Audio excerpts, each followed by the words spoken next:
The Apple iPhone 16 Pro Max is bigger and more powerful than ever. It has a beautiful screen, an excellent camera array, and new camera controls that could change how you approach iPhone photography. Power and battery life both get a boost to make this the big screen smartphone of your dreams. Apple Intelligence offers some useful and intriguing features, but it's not yet the thing that will or should drive upgrades. Still, if you have been holding on to an iPhone 12 or 13 Pro Max, this is probably the moment for a big screen upgrade.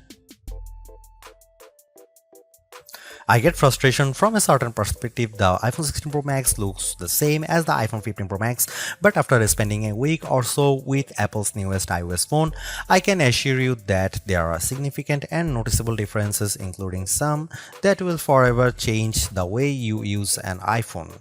First, this phone is bigger. The titanium body is slightly larger and 6 grams heavier than the iPhone 15 Pro Max. The screen is a hair's breadth away from 7 inches, but the Super Retina XDR OLED screen is larger, not just because of the chassis.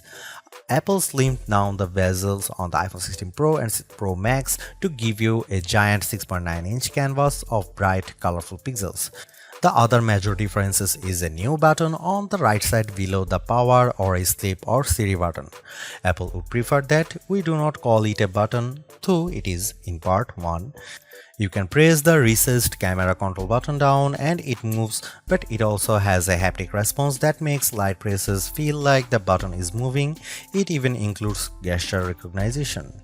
While the new button's name and its primary utility speak to photographic pursuits, this is a customizable control that will soon offer one-press access to Apple's new Visual Intelligence Object Identification feature. On the inside of the iPhone 16 Pro Max is a faster and more efficient A18 Pro. It's not hugely different from the A17 Pro that came before it, and most customers will never tap into its true power, but it's clear to me that Apple's Pro line of smartphones are more than ready to live up to their names. If there was ever a pocket supercomputer, the iPhone 16 Pro Max might just be it. All this hardware is in some ways no more than a vessel for Apple's next big thing, Apple Intelligence. However, Apple's own take on AI is also the greatest source of frustration, as it's far from complete. In fact, early iPhone 16 customers won't see much of it at all unless they install an iOS beta. Features like writing tools, a prettier and somewhat smarter Siri, summaries of long emails, and Photos updates such as creating your own memories based on a prompt should show up soon after the iPhone 16 Pro Max starts shipping, but other features are essentially to come. There is no image generation, Genmojis, ChatGPT integration, or support for languages other than English, and Siri has yet to display any of its existing personal context capabilities, which might be Apple's secret weapon when it comes to winning the AI battle. Siri with Apple Intelligence will eventually be able to use what it knows about you from all your information on the phone to better help you get answers and get things done. All of this might show up this year or it might be next year, and that fact puts a little damper on my iPhone 16 Pro Max enthusiasm. If you are not buying this new iPhone for Apple Intelligence, then allow me to direct your attention to the formidable camera array. While it's not entirely new, there is a new and faster sensor behind the 48 megapixel main fusion camera, and the ultrawide makes a leap from 12 megapixel to 48 megapixel. The 5x optical zoom is mostly unchanged, as is the 12 megapixel true depth selfie camera. There are, however, myriad new imaging and even audio tricks that I'm certain every iPhone 16 Pro Max owners will love. There's 4K 120fps videography that can, via a new speed tool, be stopped down in increments to give your videos a truly cinematic feel. There are also new audio mix tools that in certain environments can add studio quality to audio that wasn't captured with a microphone. Apple has also added some new image styles and undertone controls that I'm not sure will get as much use as Apple would prefer. If you are asked to me, the choice between the base iPhone 16 and the iPhone 16 Pro Max is simple. You gain a Pro Motion display, a 5x zoom camera, and Apple's most powerful mobile chip. The differences between the iPhone 16 Pro and 16 Pro Max, however, are more subtle this year. There's the screen size, 6.3 versus 6.9 inches, and the battery size, which results in at least an hour of extra battery life, and that's essentially it. The 5x Tetra Prism lens is now on both phones. Perhaps the only other notable difference is that iPhone 16 Pro starts with only 128GB of storage. In short, I love the iPhone 16 Pro Max. It's big, powerful, and for everything. Yes, I was playing a console level game on it using an Xbox controller because I can. It takes lovely photos that, even if you choose not to try out, the new styles and undertones are clear and color accurate. Apple Intelligence, which I accessed by installing iOS 18.1 developer beta, is a nice start with some cool features, but it's not yet a compelling reason to upgrade. I feel similarly about the camera control button. Don't get me wrong, I like the new button and I think it's full of untapped potential, but there's almost a bit of competition now between the one-year-old action button and this new, arguably more sophisticated one. Those who buy any of the new iPhone 16 models will probably get a lot of use out of the camera control button and wonder how they used their iPhone without it. In the meantime, the action button might sit unused until Apple eventually shows it the door. The iPhone 16 Pro Max was announced at the Apple Glow Time event on September 9, 2024 and it's shipping from September 20. This is a larger phone with more screen, more power, AI and a brand new camera control button, but it still costs the same as last year's iPhone 15 Pro Max in the US and UK. It's actually a little cheaper in Australia. I'm not arguing that $1,199 for a 256GB iPhone is cheap, but at least Apple didn't raise any price hike by $100. Apple also made a point at this year's iPhone 16 launch event of talking about some big trade-in deals. Its point, I think, was that you probably won't be paying full price for these phones. The virtually identical iPhone 16 Pro costs $999 but starts with half the storage space. If you like big screens and want a reasonable amount of storage for all that 4K 120fps video, you probably want to choose the iPhone 16 Pro Max. The iPhone 16 Pro Max is available in natural titanium, white titanium, black titanium and desert titanium, which is the color of my test unit. I still prefer the black. It might seem like Apple's phone design strategy is now why mess with a good thing. In some ways, that's true. The iPhone 16 Pro Max doesn't stray far from the aesthetic first established with the iPhone 12, but also carries forward the myriad challenge made over the last few generations, like the smoothed out edges and new action button which replaced the silent switch on the Pro models last year. Its dimensions are close to those to the iPhone 15 Pro Max but enlarged by a few millimeters here and there. The 16 Pro Max is 163mm by 77.6mm by 8.25mm and weighs 227 grams. That's 6 grams heavier, 3.1mm taller, and 0.9mm wider than the iPhone 15 Pro Max. If you are comfortable holding and using the iPhone 15 Pro Max, I suspect you will have no trouble with the iPhone 16 Pro Max. I can't say the new phone feels substantially larger in my hand, but I do notice the difference in screen size. The bottom edge features microphone and speaker perforations, along with a USB-C port that, with the right cable, can support Thunderbolt 4 data transfer speeds. There's also a speaker slot along the very top edge of the display. Together with the bottom edge speaker, this phone can produce undistorted room-filling sound. Highs are sharp, mids are strong, and bass is good for the device size. Button placement is mostly identical to last year, with the volume buttons and action button on one side and the larger power or sleep or CD button on the other side. They are joined, however, by a new button, camera control, roughly the same size as the power button. The camera control button is a multi-purpose control that can recognize physical presses and lighter presses to enable haptic response and gestures. It offers instant access to the camera and with those other presses and gestures to various virtual millimeter lenses and camera settings. The materials and build quality are once again excellent. Apple used grade 5 titanium on the body over a graphite-clad aluminum substructure. Apple has also upgraded its ceramic shield, which may make it less susceptible to cracks and scratches, although I was quite careful with my 1TB Desert titanium test unit, so I can't say for certain if this is the case. Okay, I did get it wet, purposely running the IP68 rated iPhone 16 Pro Max under a garden sprinkler. It was fun to watch the screen activating as it was touched by 1,000 tiny fingers when it was just water droplets, but the phone was otherwise unmoved and unharmed by the deluge. Sometimes I wonder how Apple might say its next screen technology. Will it add duper to it so it becomes super duper Retina XDR display? I mean, it may have boxed itself into a corner, but Apple skirted the issue this year by leaving its iPhone display technology pretty much untouched. This is a giant screen 6.9 inches achieved through a combination of a slightly larger chassis and pleasingly thinner bezel. There are more pixels than last year. The iPhone 16 Pro Max screen is 2868 by 1320, while the iPhone 15 Pro Max is 2796 by 1290. There's more pixels but not a higher density. This is still 460 ppi and so falls behind the Samsung Galaxy S24 Ultra's QHD Plus display, at least on the ppi front.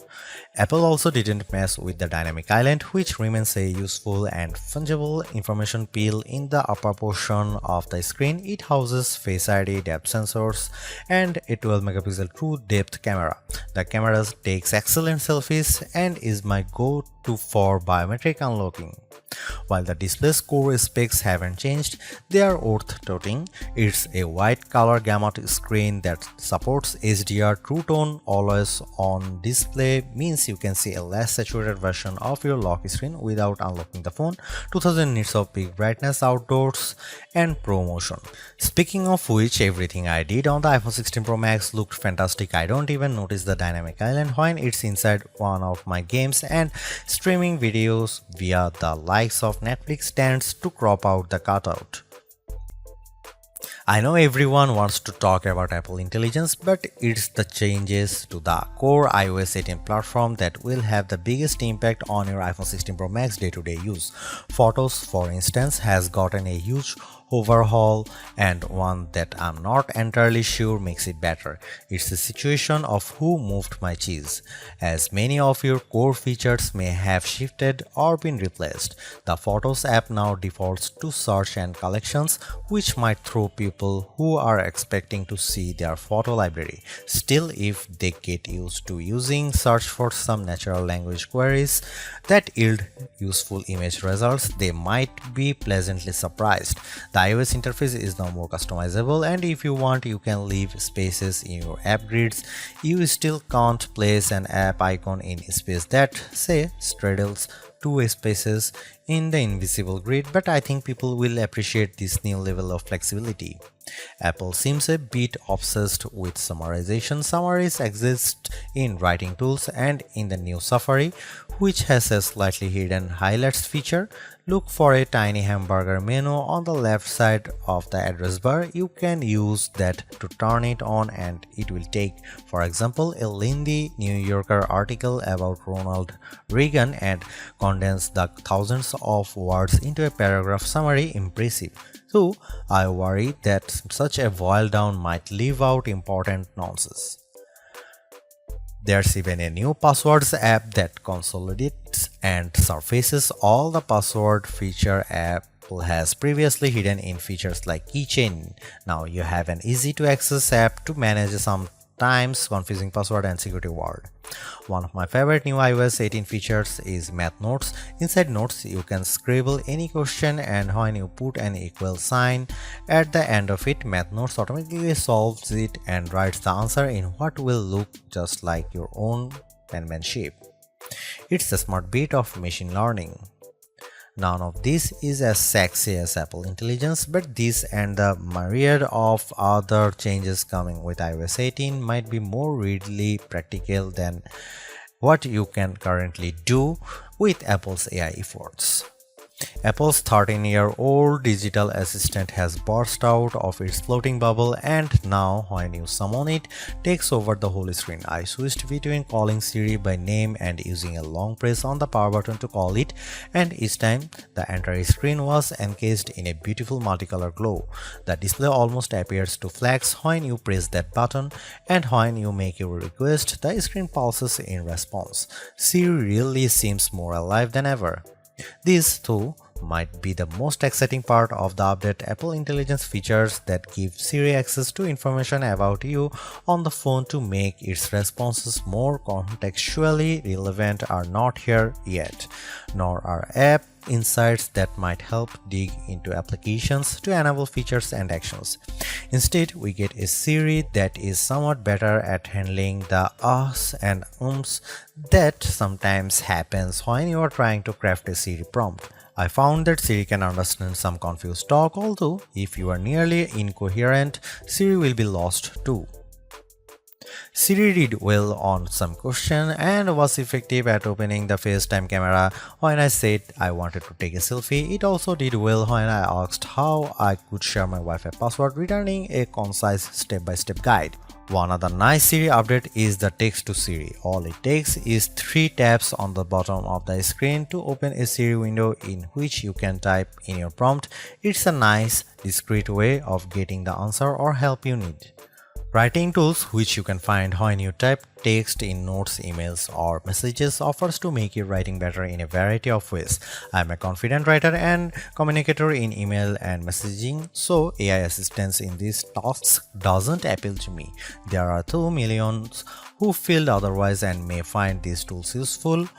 I noticed how while writing tools offers to make your text more professional, concise, and friendly, it does a stellar job of never losing a misconstructing the meaning of your original text. Photos is where Apple Intelligence shines. The new cleanup option in Edit is effective at removing unwanted objects from phone. When I opened a photo and tapped the cleanup eraser icon, it immediately offered to remove a few people from the background of my photo. I wanted to keep them, so I choose an object I wanted to remove, drawing over it. Precision is not a necessity. I drew over parts of it and cleanup identified the complete object. When I took a picture of my wife at an outdoor restaurant, I noticed that you could still see all the cars parked behind her. I used cleanup to remove them one by one. It did a good job. In all, Apple Intelligence shows early promise, but compared Google Gemini and Galaxy AI, it seems a bit limited. Siri still doesn't have that open LLM feel where you could ask it almost any question or solve any problem. There is no AI image generation, not even the promised Gen emojis. It's still an English-only tool, and the promised third-party integration with ChatGPT and potentially Gemini have yet to materialize. It's a good effort, but this version of Apple Intelligence is not the one that will spark a billion upgrades. While Apple hasn't radically changed the iPhone's camera array, there are enough changes in hardware, software, and image processing, along with the aforementioned camera control button to make the imaging system feel fresh and new. On paper, we have just one notable megapixel upgrade, the 48-megapixel ultra-wide camera, which will not only improve wide-angle shots but has a measurable impact on macro quality. Still, even though Apple didn't squeeze a much higher pixel count into the main camera, it did upgrade the sensor and is promising much faster shutter speeds, and the autofocus is now enhanced with dual autofocus sensors. These are the kinds of incremental changes that should improve both the experience of using the quality delivered by the main camera sensor, but they are also hard to measure. More on that in a bit. The 12-megapixel 5x optical zoom is essentially unchanged from last year's iPhone 15 Pro Max. The biggest news here is found not on this phone but on its little brother, the iPhone 16 Pro, which also gets the Tetra Prism lens. Last year's Pro model was stuck with a just 3x optical zoom camera. Similarly unchanged is the 12-megapixel FaceTime camera on the front. Here are some camera samples of iPhone 16 Pro Max.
By every metric, the iPhone 16 Pro Max's new A18 Pro SoC is a beast.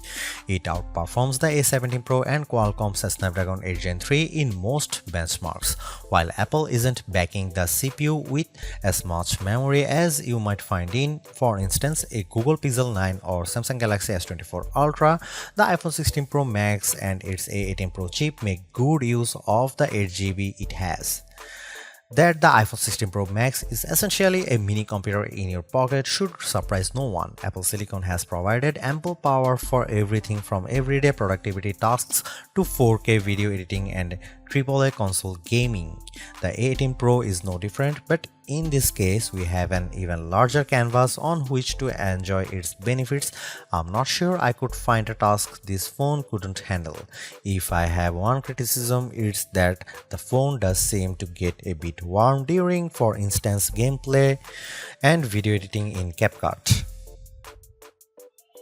I don't know if this is the graphite covered aluminum substructure more efficiently delivering heat from the chip to the body or the phone overworking. The good news is that this does not adversely impact performance or battery life. Call quality was good, and I am pleased to see that this is now a future-leaning platform with Wi-Fi 7 support. There's also Bluetooth 5.3 support and second-generation ultra-wideband. It helps in my Find My app, which I used when I purposely misplaced my new AirPods 4. In the US, the iPhone is now eSIM only, which I like, although some people miss the physical SIM card. I appreciate the ease of switching eSIMs from one phone to other and how easily the iPhone 16 Pro Max lets you switch between multiple eSIM numbers on the iPhone 16. The iPhone 16 Pro Max delivered some of the best Future Labs battery drain results I have seen. We got an average 16 hours of battery life on our tests, and anecdotally I saw between 14 and 17 hours depending on activity. That's impressive. Apple is finally supporting QI2 wireless charging technology and provided me with a new QI2 supporting MagSafe charger and a 30-watt charge adapter. The iPhone 16 lineup ships with a 60-watt capable USB-C cable but no charging adapter. Using those two accessories, I recharged the iPhone 16 Pro Max at 44% in 30 minutes. Apple claimed 50% in 30 minutes, so this is pretty close. A full charge took about 2 hours. One thing not a lot of people know is that with a standard USB-C cable, you can charge your AirPods or Apple Watch off the iPhone. The iPhone 16 Pro Max have everything we have come to expect in a year-over-year upgrade even without Apple Intelligence. The 6.9-inch iPhone 16 Pro Max have a slew of upgrades including a good battery life, outstanding photo and video chops and iOS 18. The iPhone 16 Pro Max are excellent phones worthy of a spot in your pocket if you can afford them.